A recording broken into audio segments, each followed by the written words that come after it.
Nietzsche is a harsh critic of both philosophy and religion. His most fundamental objection to the philosophical tradition is that it's infected by the same weakness, resentment, and ulterior motivation that he detects in religious thought. It is a miserable story. Man seeks a principle through which he can despise men. He invents a world so as to be able to slander and bespatter this world. In reality, he reaches every time for nothingness, and construes this nothingness as God, as truth, and in any case as judge and condemner of this state of being.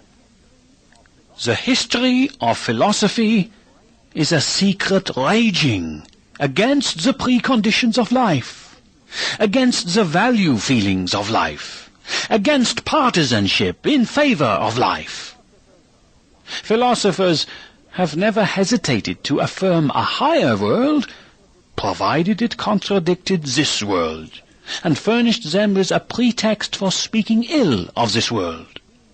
It has been hitherto the grand school of slander. This is one part of Nietzsche's critique of traditional philosophy, which he calls his psychology of metaphysics. He's deeply suspicious of its obsession with rationality. Rational thinking was originally developed for practical purposes, and it's a very useful human ability, but philosophers seized upon reason and turned it into something else. The aberration of philosophy is that instead of seeing logic and the categories of reason as means towards the adjustment of the world for utilitarian ends, basically involving an expedient falsification, one believed one possessed in them the criterion of truth and reality. Instead of employing them as a tool for making the world manageable and calculable, the madness of philosophers imagines that in these categories is presented the concept of another true world, to which the one in which man lives does not correspond. This is the greatest error that has ever been committed.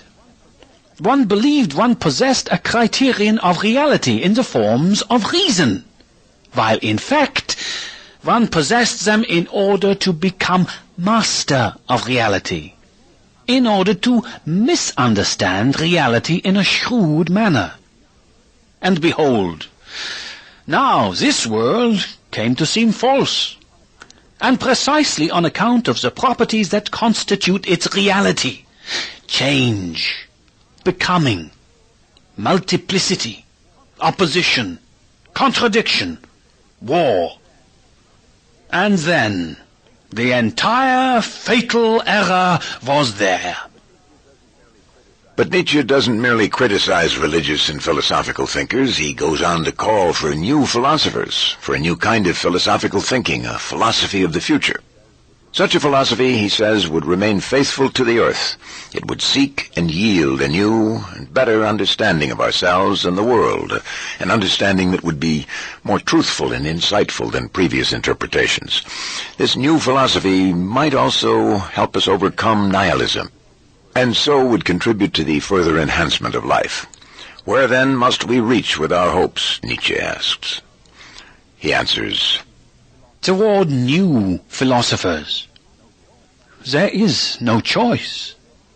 Toward spirits strong and original enough to provide the stimuli for opposite valuations, and to revalue and invert eternal values.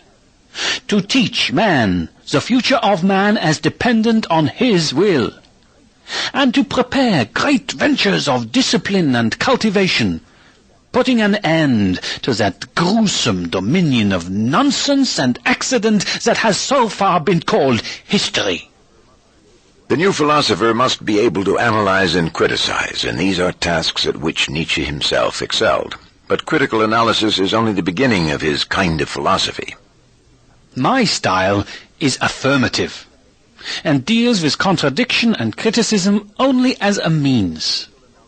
For Nietzsche, critical analysis should prepare the way for interpretations that give greater insight and understanding. leading to better assessment of everything that makes a difference to the quality of human life.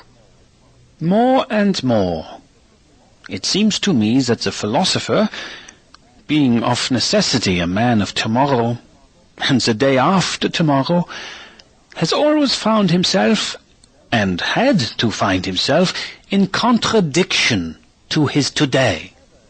His enemy was ever the ideal of today. Facing a world of modern ideas that would banish everybody into a corner and specialty, a philosopher, if today there could be philosophers, would be compelled to find the greatness of man, the concept of greatness, precisely in his range and multiplicity, in his wholeness in manifoldness. He would even determine value and rank in accordance with how much and how many things one could bear and take upon himself, and how far one could extend his responsibility. Nietzsche wrote these lines in a book with the famous and often misunderstood title, Beyond Good and Evil. He chose the title not to advocate irresponsibility, but rather to point to a higher and more demanding form of intellectual integrity.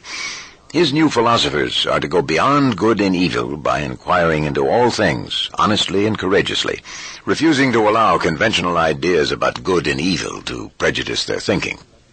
For Nietzsche, only such uncompromising, fearless thinking can possibly overcome nihilism and show how our existence in this godless world might be affirmed without illusion. Philosophy, as I have hitherto understood and lived it, is a voluntary quest for even the most detested and notorious sides of existence.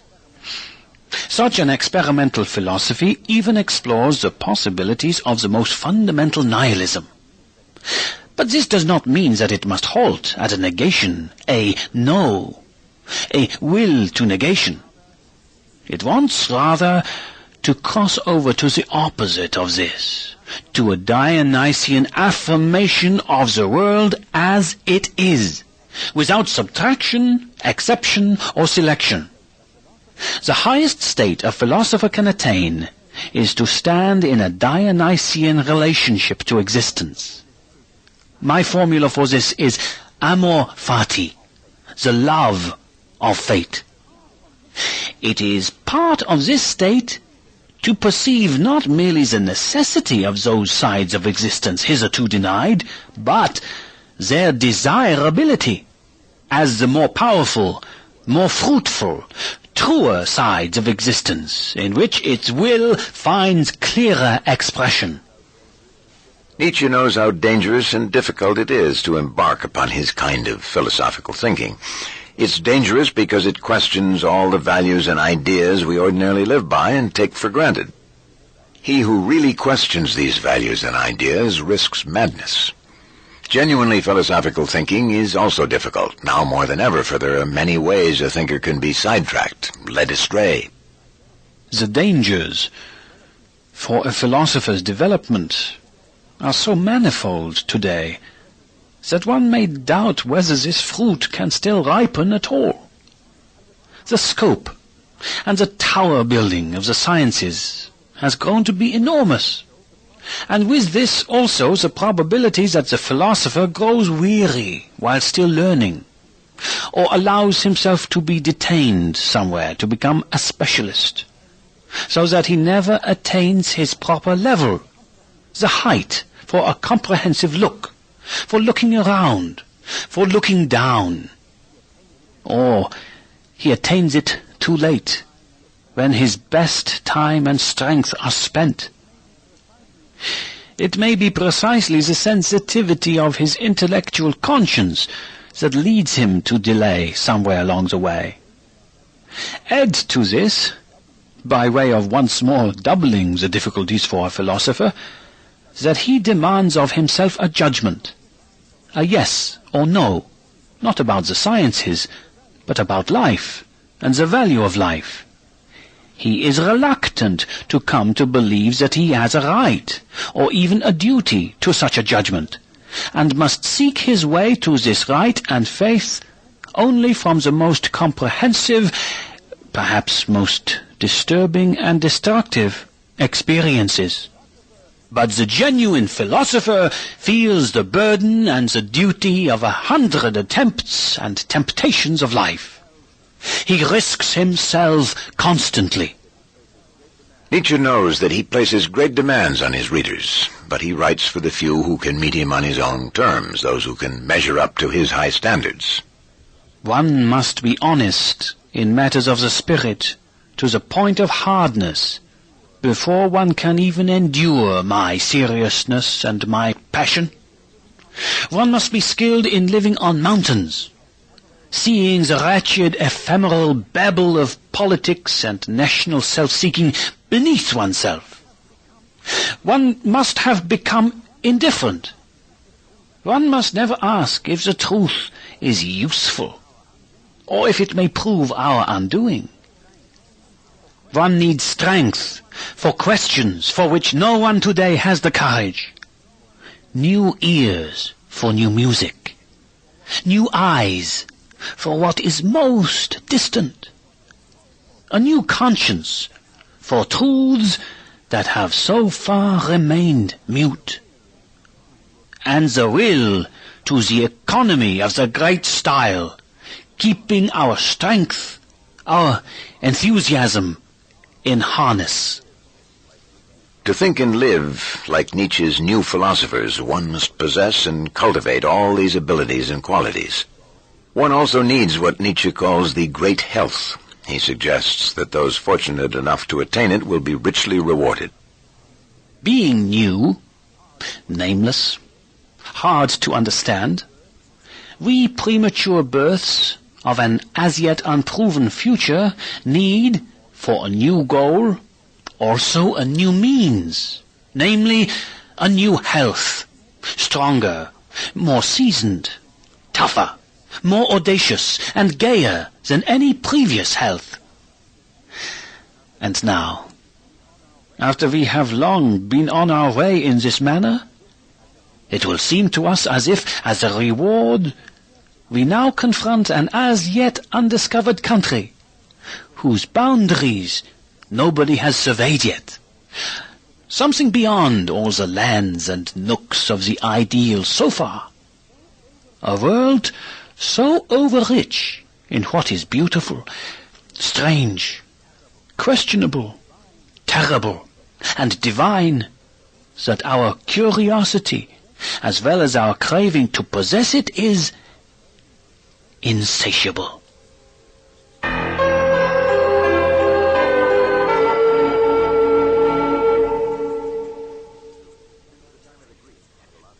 Since the time of the Greeks, philosophers have reflected on the nature and scope of truth and knowledge.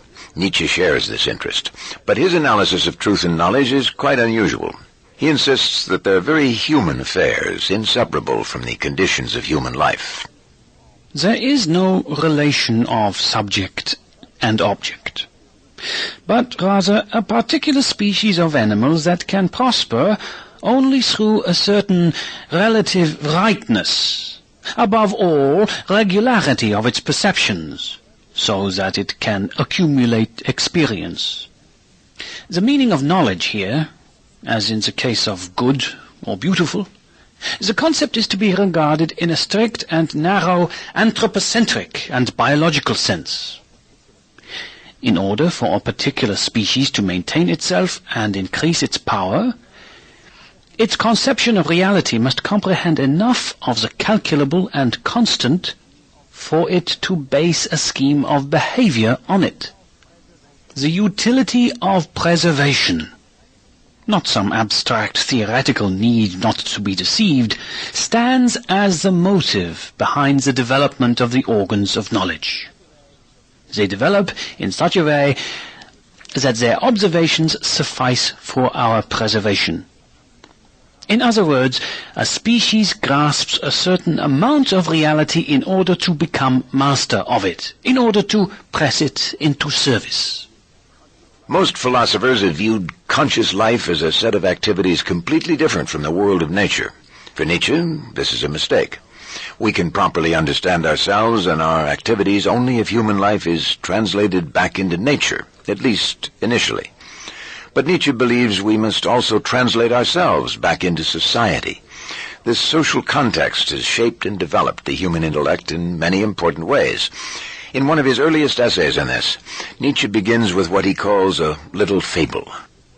In some remote corner of the universe, there once was a star on which clever animals invented knowledge. That was the haughtiest and most mendacious minute of world history, yet only a minute. After nature had drawn a few breaths, the star grew cold, and the clever animals had to die. One might invent such a fable, and still not have illustrated sufficiently how wretched, how shadowy and flighty, how aimless and arbitrary the human intellect appears in nature. There have been eternities when it did not exist, and when it is done for again, nothing will have changed. For this intellect has no further mission that would lead beyond human life.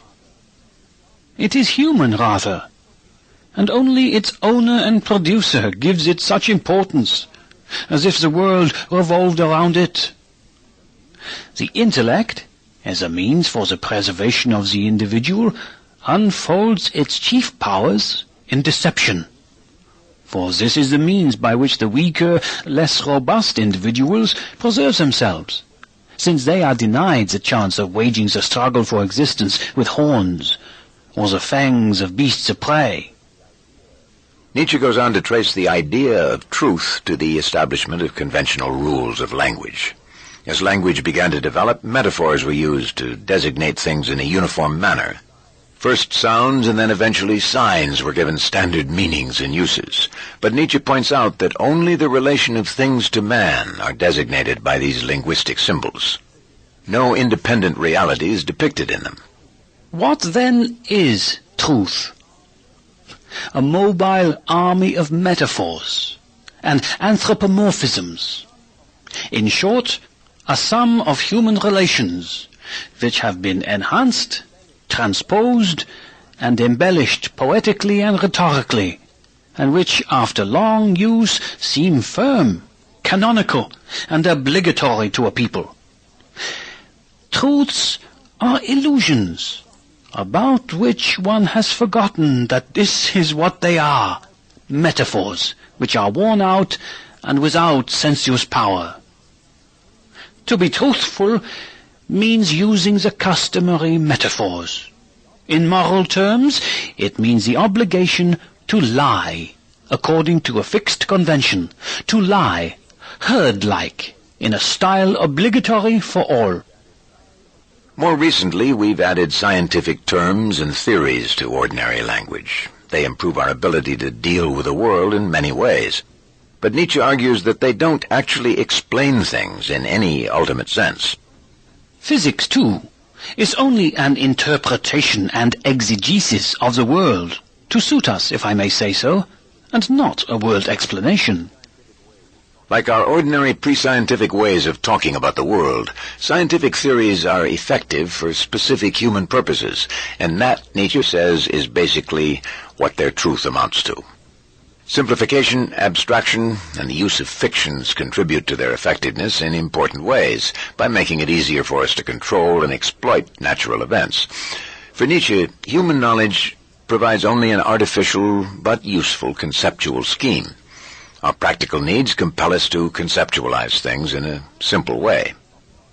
The entire apparatus of knowledge is an apparatus for abstraction and simplification, directed not at knowledge, but at taking possession of things. End and means are as remote from its essential nature as are concepts. With end and means, one takes possession of the process. One invents a process that can be grasped. With concepts, we similarly determine the things that constitute the process. Nietzsche's reasoning leads him to make some startling claims about truth, reason, and knowledge. Our truths, he says, are mostly errors we accept because we can't get along without them. Reason merely reflects the rules and structures of our language.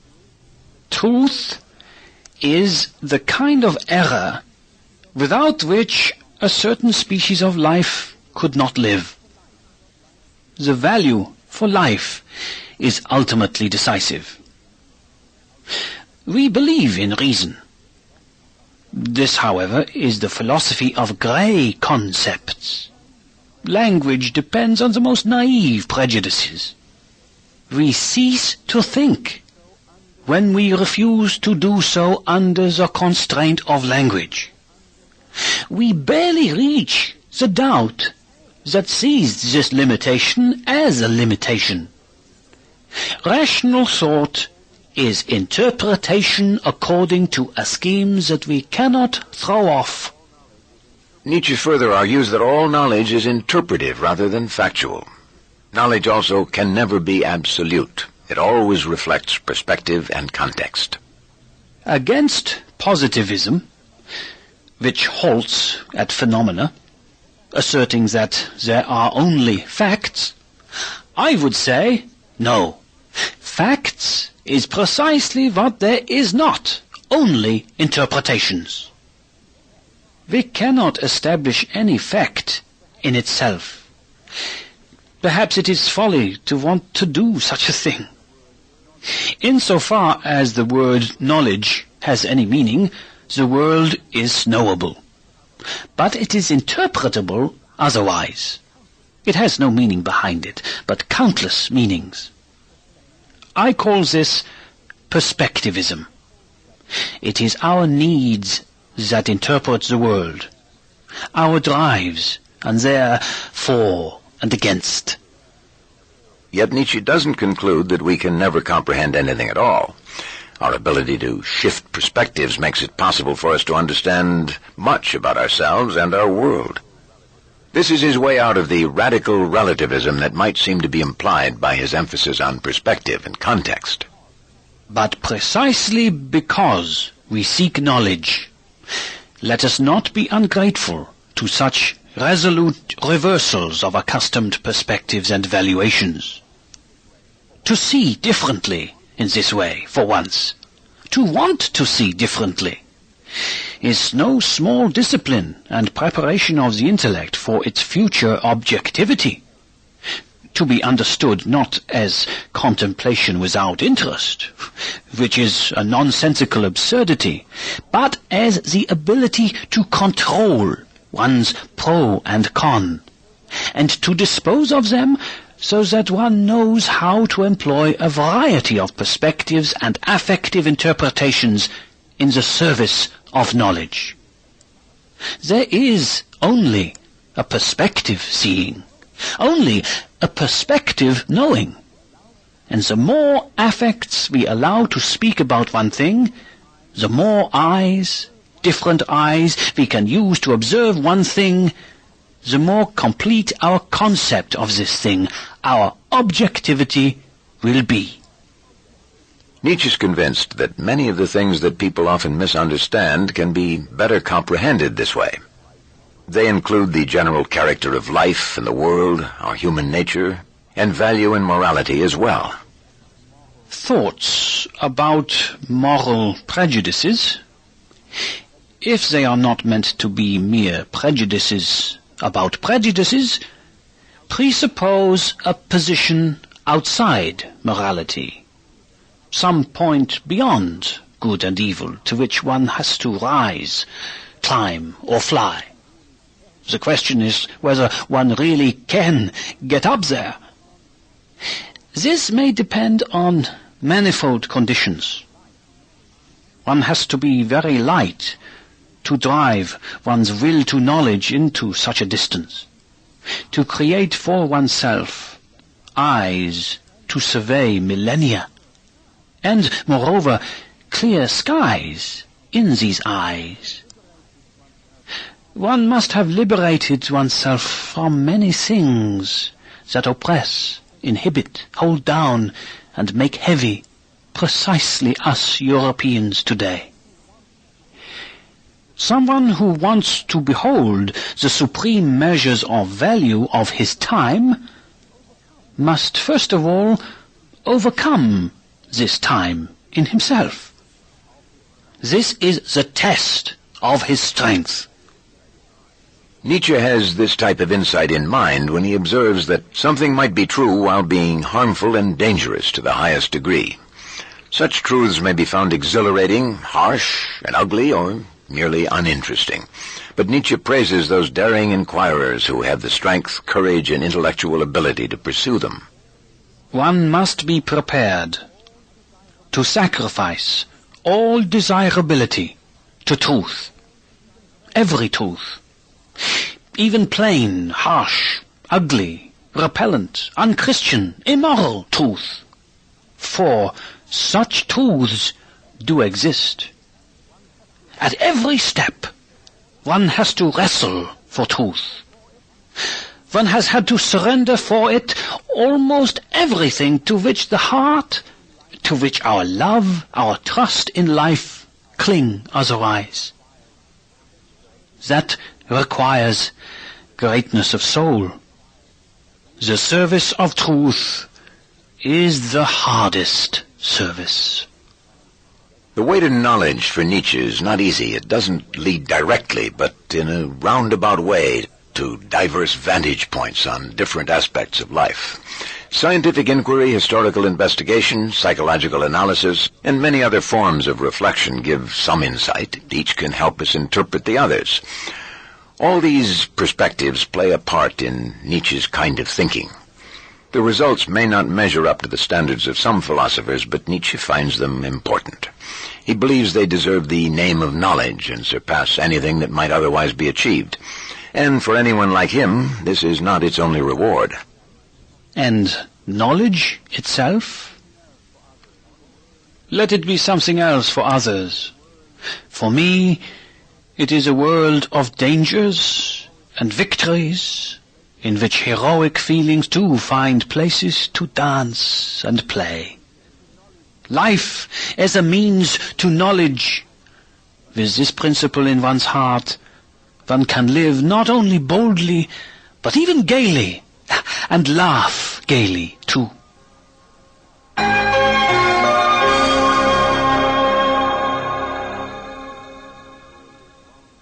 Nietzsche believes our world has long been misinterpreted and underestimated, especially by religious and metaphysical thinkers who've so often envisioned a higher reality or true world transcending earthly existence. He emphatically rejects all such religious and metaphysical schemes, insisting that this world, the world of life and death, of conflict and change, and of creation and destruction, is the only reality. Schopenhauer had believed that this world and our lives manifest a fundamental active principle he called will. When Nietzsche first accepted this idea, he soon became convinced that it too was a metaphysical fiction. He developed a different concept, similar to the modern scientific understanding of the world in terms of energy or force. But Nietzsche's view differs importantly from the mechanistic matter-in-motion type of materialism favored by many of his scientifically minded contemporaries. Of all the interpretations of the world attempted hitherto, the mechanistic one seems today to stand victorious in the foreground. But the dynamic interpretation of the world, with its denial of empty space and little clumps of atoms, will shortly come to dominate physics. Yet Nietzsche is not satisfied with this new dynamic interpretation as it stands. He believes that scientific descriptions of the world expressed in largely quantitative terms fail to do justice to the full character of what goes on in it. He criticizes both scientists and philosophers for this failing. What? Do we really want to permit existence to be degraded for us like this? Reduced to a mere exercise for a calculator? And an indoor diversion for mathematicians?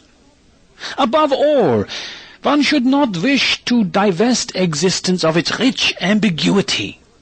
That the only justifiable interpretation of the world should be one in which you are justified because one can continue to work and do research scientifically in your sense. An interpretation that permits counting, calculating, weighing, seeing and touching and nothing more. That is a crudity and naivete. A scientific interpretation of the world, as you understand it, might therefore still be one of the most stupid of all possible interpretations of the world, meaning that it would be one of the poorest in meaning. An essentially mechanical world would be an essentially meaningless world. Suppose that one estimated the value of a piece of music according to how much of it could be counted, calculated, and expressed in formulas. How absurd would such a scientific estimation of music be? What would one have comprehended, understood, grasped of it? Nothing, really nothing of what is music in it. Nietzsche tries to add what's missing. He wants to bring out the character of life and the world, to take account of the rich diversity of things and events. They may all be arrangements and relations of force, but Nietzsche suggests that this force itself has a basic tendency. He indicates this tendency with his famous phrase, will to power. The victorious concept, force, by means of which our physicists now conceive of the world, still needs to be completed. An inner will must be ascribed to it, which I designate as will to power. That is, as an insatiable desire to manifest power, or as the employment and exercise of power. One is obliged to understand all motion, all appearances, all laws, only as symptoms of an inner event, and to employ man as an analogy to this end. In the case of an animal, it is possible to trace all its drives to the will to power. Likewise, all the functions of organic life to this one source. Nietzsche thinks we can better understand life and the world if we conceive of force in this way. He believes his interpretation helps us understand the changing world and everything we find in it. It also presupposes nothing beyond what we find. Suppose nothing else were given as real except our world of desires and passions, and we could not get down or up to any other reality besides the reality of our drives, for thinking is merely a relation of these drives to each other. Is it not permitted to make the experiment and to ask whether this given would not be sufficient for also understanding, on the basis of this kind of thing, the so-called mechanistic or material world? Suppose, finally, we succeeded in explaining our entire instinctive life as the development and ramification of one basic drive, namely of the will to power, as my proposition has it. Suppose all organic functions could be traced back to this will to power, and one could also find in it the solution of the problem of procreation and nourishment. Then one would have gained the right to determine all efficient force univocally as will to power. The world viewed from inside, the world defined and determined according to its intelligible character, it would be will to power, and nothing else. Nietzsche conceives the world as a vast interplay of what he calls dynamic quanta in a relation of tension to all other dynamic quanta. No underlying rational principles are at work in these quanta. The state of the world at any time depends entirely on how the power quanta are temporarily organized and related. My idea is that every specific body strives to become master of all space and to extend its force, its will to power, and to thrust back all that resists its extension. But it continually encounters similar efforts on the part of other bodies, and ends by coming to an arrangement with those of them that are sufficiently related to it. Thus they conspire together for power, and the process goes on. With this interpretation, Nietzsche believes he is able to explain why there are complex creatures and structures in the world, despite the absence of any God who ordains them or any true world of being that engenders them. He denies that there are unchanging laws of nature, for the idea of laws of nature makes no sense without a divine lawgiver. He also interprets the general character of organic life in a novel way. Physiologists should think twice before positing the instinct of self-preservation as the cardinal instinct of an organic being. A living thing seeks above all to discharge its strength. Life itself is will to power. Self-preservation is only one of the indirect and most frequent results. The wish to preserve oneself is the symptom of a condition of distress, of a limitation of the really fundamental instinct of life, which aims at the expansion of power.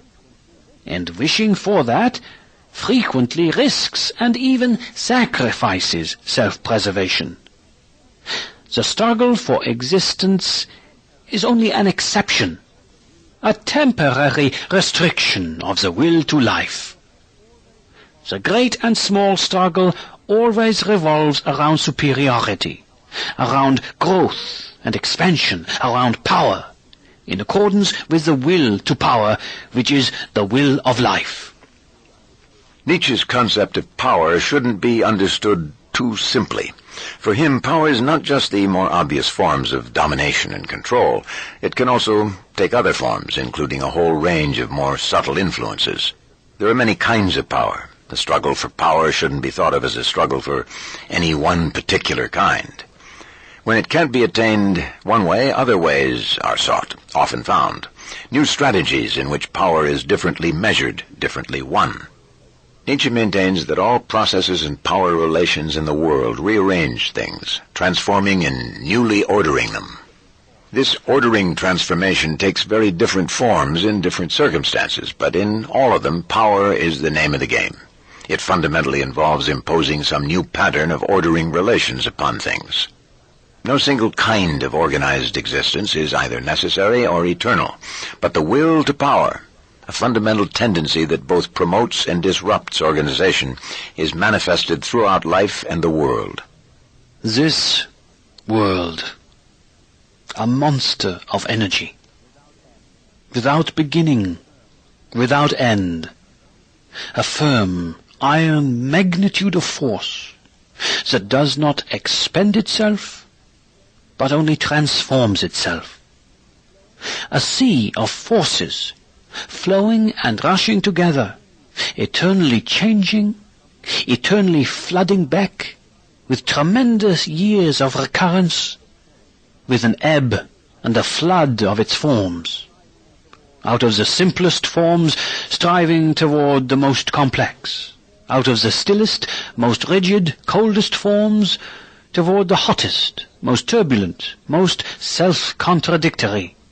And then again, returning home to the simple out of this abundance, blessing itself as that which must return eternally, as a becoming that knows no satiety, no disgust, no weariness. This, my Dionysian world of the eternally self-creating, the eternally self-destroying. Do you want a name for this world? A solution for all its riddles? This world is the will to power and nothing besides. And you yourselves are also this will to power and nothing besides. Nietzsche describes an unending alternation between conditions of order and disorder. This is one variation of his idea of the eternal recurrence. He seizes the idea of eternal recurrence partly because it opposes the view that the world develops in a straight line toward some predetermined final goal or end state. Eternal recurrence also conveys Nietzsche's version of the idea that the more things change, the more they remain the same. His point is that all orderings and reorderings in the world continually and eternally manifest the same fundamental disposition, the will to power. Nietzsche also applies the idea of the eternal recurrence more radically to mean that all events recur eternally in the same sequences down to the last detail. But he's chiefly interested in what it would take to be able to endure and affirm life if all events did eternally repeat themselves this way. For Nietzsche, the thought that all events might recur eternally just as they are presents us with the greatest possible challenge. It severely tests our ability to affirm life on the only terms the world offers, with no hope that these conditions might improve. Nietzsche presents the idea of eternal recurrence as just such a test. What if, some day or night, a demon were to steal after you into your loneliest loneliness and say to you, "This life, as you now live it and have lived it, you will have to live once more, and innumerable times more.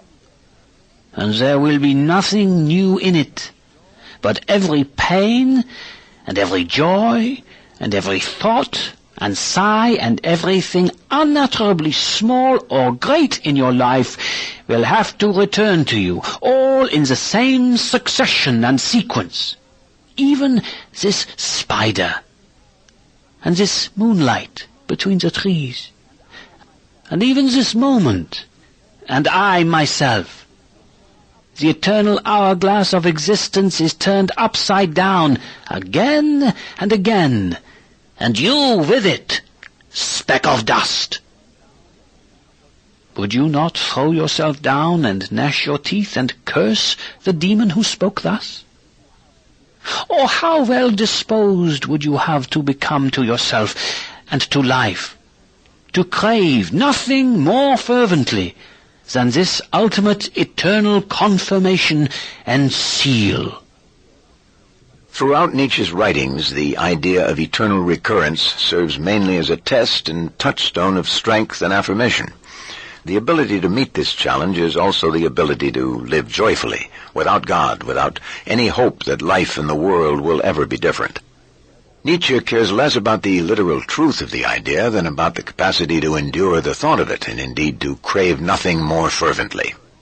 To be able to embrace the idea of eternal recurrence, you must possess the qualities of the higher humanity he envisions, a higher humanity symbolized by the figure he calls the Overman.